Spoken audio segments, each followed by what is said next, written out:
Welcome back to Sunrise Daily. We still have here in our legal studio Dr. Yemi Oke, author, Nigerian Electricity Law and Regulation. Dr. Oke, you heard Dr. Amadi talk about the situation in the power sector and the things that were done or were not done.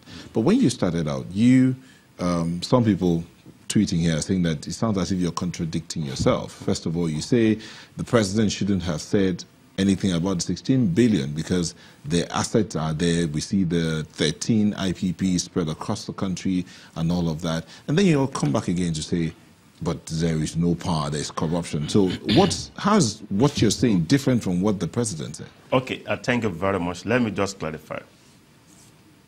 A lot of money spent in the power sector, in excess of $16 billion. That's one. Are we saying the whole 16 billion plus stolen? No. Some substantial part of the money was spent wrongly. If you look at the asset, it would not correspond with the investment made. Myself and Sam have added them to the extent that a whole lot of leakages, otherwise called corruption, in the privatization process. He mentioned the procurement process. He was a regulator. He wasn't in charge of procurement. But he would just to ensure things are done properly. So a lot of leakages. And I said, hey, that might not be entirely true.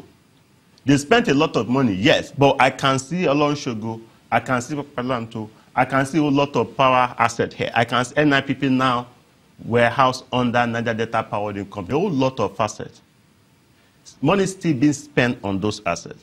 We know of Asura, a lot of incentive, a lot of Babako, a lot of hydros and power plant, a whole lot of investment. Then, is the money spent wisely? No. Why? Because leakages. And out of the money, we have documented cases of corruption. Money outrightly stolen. EFCC had stepped in at some point, investigations not concluded. The investigation not concluded, that means nobody is being prosecuted right now. To the best of my knowledge, nobody has been found wanting. Nobody has been sent to jail. Nobody has refunded money. If money is refunded under negotiated settlement, perhaps I wouldn't know. You recall, every government, in fact, I was intrigued by the position of the late President Yar'Adua when he said he was actually going to declare emergency in the power sector. When the late Bolage said, hey, he was going, it's been a challenge. But my concern is this: lessons not learned. All things, all challenges, now in new wineskin, nothing has changed. Lessons of Obasanjo regimes, mistakes of Obasanjo regime seem to be repeated under the current regime. And I'm saying if they spent $16 billion plus in 16 years of the last administration under the former ruling party, then the current administration, which has spent 2 years going to 3, has spent close to $3 billion in excess. Then, by the time they will have spent 16 years, the mathematics will have been different. So we need to be careful. How do we do things differently? A whole lot of issues. Sam was mentioning one critical issue. Power sector was designed to fail. You said that earlier. He also said the same thing. Why? You made a lot of promises you couldn't have kept. And the investors, all this were documented. They were promising them heaven and earth, cost-reflective tariff. Then when they sold those assets, they realized, hey, this cost-reflective tariffs will not be possible. So they started recording debt. A lot of the discos are in huge debt. Doc, okay, we don't really have time, so let's put it this way. Okay.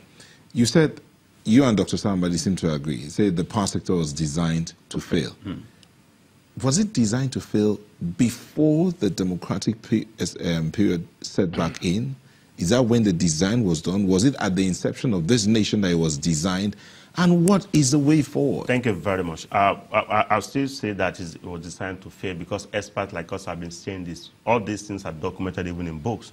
I've said this several times. Even the book revealed a whole lot of... At what point was this design done? I'm coming.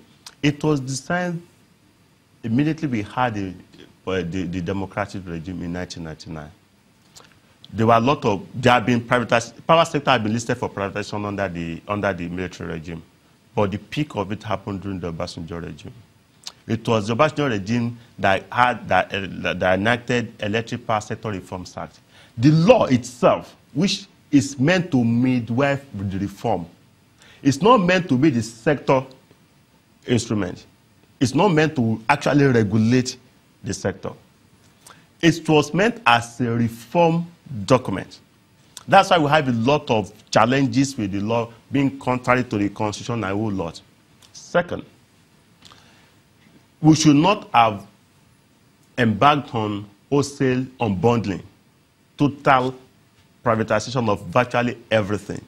3, we were not careful enough as to the bankability of the sector. Whether once they are able to bring, whether the money will come, we expected a lot of inflows from abroad, foreign direct investment, which was not realistic. Why? Because the mathematics were not correct.